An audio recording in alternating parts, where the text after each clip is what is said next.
جب حضرت آدم علیہ السلام اور حضرت حوا علیہ السلام جنت سے زمین پر بھیجے گئے تو زمین پر جانور، درخت، پانی، پہاڑ سب کچھ اللہ کے حکم سے پہلے سے موجود تھا اور انسان کو اسے آباد کرنے اور استعمال کرنے کا علم دیا گیا۔ اللہ نے حضرت آدم علیہ السلام کو زمین پر خلافت دی اور انہیں ہدایت کی کہ وہ یہاں اپنی نسل کو بسائیں۔ تفسیر ابن کثیر، تاریخ طبری اور قصص الانبیاء کے مطابق حضرت آدم اور حضرت حوا کے ہاں سب سے پہلے قابیل اور اس کی جڑواں بہن اقلیمہ پیدا ہوئے۔ اس کے بعد دوسرے جڑواں بچے حابیل اور اس کی بہن لبودہ یا تلفظ کے فرق کے ساتھ لیودہ پیدا ہوئے۔ قرآن اور حدیث میں صرف حضرت آدم کے بیٹوں کا ذکر ہے، نام بیان نہیں کیا گیا۔ البتہ توریت کیونکہ عبرانی زبان میں تھی، اس کے چیپٹر جینیسس کی پہلی 2 آیات میں قابیل کے لیے لفظ قائن اور حابیل کے لیے ہیول استعمال کیا گیا، جبکہ بائبل میں قابیل کے لیے قائن اور حابیل کے لیے ایبل کا لفظ استعمال ہوا۔ قرآن مجید میں صرف بنی آدم کہا گیا تاکہ توجہ شخصیات کی بجائے عمل پر رہے کہ اصل مسئلہ نام کا نہیں، نیت کا ہے۔ قرآن مجید کی سورۃ المائدہ کی آیت نمبر 27 سے لے کر 31 تک کی 5 آیات میں یہ واقعہ بیان کیا گیا۔ تاہم حابیل اور قابیل کا یہ واقعہ مسلمانوں اور بنی اسرائیل کے درمیان ایک مشترکہ واقعہ ہے، لیکن اسرائیلیات میں کچھ زیادہ ڈیٹیلز بیان کی گئی ہیں جن کی اسلام نے نہ تردید کی ہے اور نہ تائید، کیونکہ صحیح بخاری کی روایت ہے، رسول اللہ صلی اللہ علیہ وآلہ وسلم نے فرمایا کہ بنو اسرائیل کی باتیں بیان کرو، اس میں کوئی حرج نہیں۔ ایسی روایات کو علمی وضاحت یا عبرت کے طور پر بیان کیا جا سکتا ہے، بشرط یہ کہ وہ قرآن اور سنت کے خلاف نہ ہو اور انہیں عقیدہ نہیں بنایا جا سکتا، اور یہی اصول قدیم مفسرین جیسے ابن کثیر، طبری اور قرطبی نے اپنایا۔ جب حضرت آدم علیہ السلام کے بچے جوانی کی عمر کو پہنچے تو حضرت آدم علیہ السلام نے دونوں کو ان کی صلاحیت کے مطابق ذمہ داریاں دی۔ قابیل کو زمین کاشت کرنے اور کھیتی باڑی کا کام دیا گیا، جبکہ حابیل کو جانور پالنے یعنی چرواہے کا کام سونپا گیا۔ دونوں بھائیوں کے مزاج میں بھی فرق تھا۔ حابیل نرم دل، عبادت گزار اور شکر گزار تھا، جبکہ قابیل ضدی، حسد کرنے والا اور نافرمان طبیعت کا تھا۔ پھر حضرت آدم علیہ السلام نے اللہ کے حکم سے ہر جڑواں لڑکے کا نکاح دوسرے جوڑے کی لڑکی سے کرنے کا ارادہ کیا تاکہ نسل انسانی پھیل سکے۔ اس قانون کے تحت قابیل کا نکاح حابیل کی بہن لبودہ سے ہونا تھا اور حابیل کا نکاح قابیل کی بہن اقلیمہ سے طے پایا، لیکن اقلیمہ زیادہ خوبصورت تھی، اس لیے قابیل نے یہ فیصلہ ماننے سے انکار کر دیا۔ یہی وہ لمحہ تھا جب انسان کے دل میں پہلا حسد اور ضد پیدا ہوا۔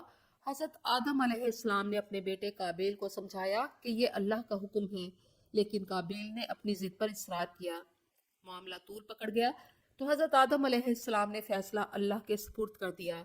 اللہ تعالیٰ نے وہی فرمائی کہ دونوں میری راہ میں قربانی پیش کریں، اور جس کی قربانی قبول ہوگی وہی اقلیمہ کا حقدار ہوگا۔ سورۃ المائدہ کی آیت نمبر 27 کے مطابق جب دونوں نے قربانی پیش کی تو ایک کی قربانی قبول کر لی گئی اور دوسرے کی نہیں۔ قربانی کے لیے اس وقت کا رواج یہ تھا کہ آسمان سے ایک آگ نازل ہوتی جو قبول شدہ قربانی کو جلا دیتی تھی۔ حابیل اپنی بھیڑوں میں سے ایک صحت مند دمبا اللہ کی راہ میں قربان کرنے کے لیے لایا، جبکہ قابیل نے اپنے کھیت سے کچھ اناج لیا، لیکن وہ نہ خالص تھا اور نہ عمدہ۔ دونوں نے اپنی قربانی پہاڑ پر رکھی، آسمان سے آگ نازل ہوئی اور حابیل کی قربانی کو جلا گئی، جبکہ قابیل کی قربانی ویسے ہی پڑی رہ گئی۔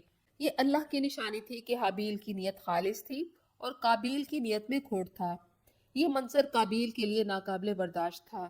حسد اور غصے میں اس نے بھائی حابیل کو کہا کہ میں تجھے ضرور قتل کر دوں گا تاکہ تم میرا مقابلہ نہ کر سکے۔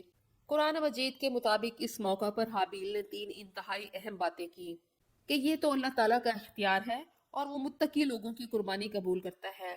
اگر آپ مجھے قتل کرنے کے لیے مجھ پر ہاتھ بڑھائیں گے تو میں آپ کو قتل کرنے کے لیے اپنا ہاتھ نہیں چلاؤں گا، کیونکہ مجھے اللہ کا ڈر ہے جو تمام جہانوں کا رب ہے۔ میں تو چاہتا ہوں کہ آپ اپنے گناہوں کے ساتھ میرے گناہوں کا بوجھ بھی اٹھا لیں، پھر آپ جہنم والوں میں سے ہو جائیں، اور یہی ظالموں کا بدلہ ہے۔ یہ صرف 2 بھائیوں کا اختلاف نہ تھا، بلکہ یہ انسانی تاریخ میں نیکی اور بدی کی پہلی کشمکش تھی۔ حابیل صبر، ایمان، تقوی اور اطاعت الہی کی علامت تھا، جبکہ قابیل حسد، تکبر اور نفس کی غلامی کی علامت بن گیا۔ قابیل کئی روز تک اسی فکر میں رہا کہ بھائی کو کیسے ختم کرے۔ ایک دن جب حابیل اپنی بھیڑیں چرا رہا تھا تو قابیل نے موقع دیکھ کر اس پر حملہ کر دیا۔ مفسرین کے مطابق قابیل نے پتھر یا لکڑی سے حابیل پر وار کیے، یہاں تک کہ وہ شہید ہو گیا۔ یہ دنیا کا پہلا قتل تھا پہلی مرتبہ زمین پر انسانی خون بہا۔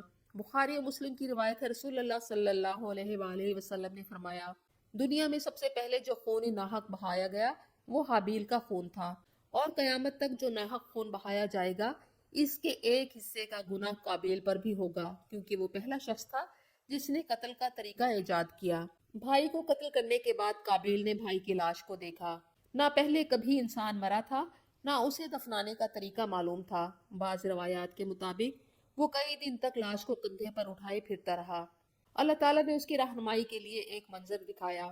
سورۃ المائدہ کی آیت نمبر 31 کے مطابق اللہ نے ایک کوہ بھیجا جو زمین کوریدنے لگا تاکہ اسے دکھائے کہ وہ اپنے بھائی کی لاش کو کس طرح چھپائے۔ اسرائیلی روایات کے مطابق اللہ نے 2 کوے بھیجے، ان میں سے ایک نے دوسرے کو مار دیا، اور پھر زندہ کوے نے زمین کھودنا شروع کر دی اور مرے ہوئے کوے کو اس میں ڈال کر اوپر مٹی ڈال دی۔ قابیل نے جب یہ منظر دیکھا تو افسوس کرنے لگا کہ میں اس کوے جیسا بھی نہ ہو سکا کہ اپنے بھائی کی لاش کو چھپا دیتا، اور اس احساس پر اسے شدید ندامت ہوئی کہ وہ پرندے سے بھی کم فہم نکلا۔ اس کے فوراً بعد اللہ تعالیٰ آیت نمبر 32 میں فرماتے ہیں کہ اسی وجہ سے ہم نے بنی اسرائیل پر یہ بات لکھ دی کہ جس کسی نے کسی انسان کو بغیر کسی نفس یعنی بغیر قتل کے قصاص کے یا بغیر زمین میں فساد پھیلانے کے جرم کے قتل کیا تو یہ ایسا ہی ہے گویا اس نے تمام انسانوں کو قتل کر دیا، یعنی قتل ناحق، چاہے مسلمان کو ہو یا غیر مسلم کا۔ کوئی قتل کرنے والے نے پوری انسانیت قتل کر دی، اور جس نے کسی ایک انسان کی جان بچائی گویا اس نے پوری انسانیت کی جان بچائی۔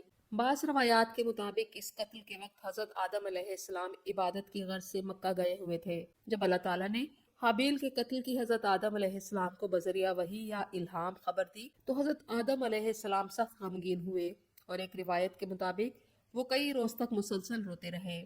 تفسیر ابن کثیر کے مطابق حابیل کی قبر شام میں جبل قاسیون کے دامن میں موجود ہے، جسے مقام حابیل کہا جاتا ہے، اور آج بھی لوگ اس مزار کی زیارت کرنے کے لیے شام جاتے ہیں۔ قابیل حضرت آدم علیہ السلام کے ڈر سے اقلیمہ کو لے کر عدن یا شام کے قریب کسی علاقے کی طرف چلا گیا۔ وہاں اس نے اپنی بہن اقلیمہ سے شادی کر لی، ان کی اولاد ہوئی جس نے زمین پر بستیاں آباد کی، آلات موسیقی ایجاد کیے اور تعمیرات کی۔ بعض مفسرین کے مطابق یہ وہی لوگ تھے جو پہاڑوں سے نیچے وادیوں میں رہائش پذیر تھے، اور جنہوں نے گناہوں، ظلم اور نافرمانی کی بنیاد رکھی، اور قابیل کی نسل طوفان نوح کے بعد مکمل طور پر تباہ ہو گئی۔ دوسری طرف اللہ تعالیٰ نے حضرت آدم علیہ السلام کو ایک اور بیٹا عطا فرمایا جس کا نام حضرت آدم نے شیش رکھا، کیونکہ وہ حابیل کے نقصان کے بعد حضرت شیش کی پیدائش کو اللہ کی رحمت محسوس کر رہے تھے۔ حضرت شیش بن آدم علیہ السلام بھی اپنے والد کی طرح نبی بنے، جن پر اللہ تعالیٰ نے 50 صحیفے نازل فرمائے۔ حضرت شیش علیہ السلام کی نسل اور قوم عبادت گزار اور پرہیزگار تھی۔ حضرت آدم علیہ السلام نے اپنی وفات سے پہلے اپنی علمی اور روحانی امانتیں حضرت شیش علیہ السلام کے سپرد کی، اور کہا جاتا ہے طوفان نوح میں صرف حضرت شیش علیہ السلام کی نسل کے لوگ زندہ بچے، جن سے نسل انسانی کا دوبارہ آغاز ہوا۔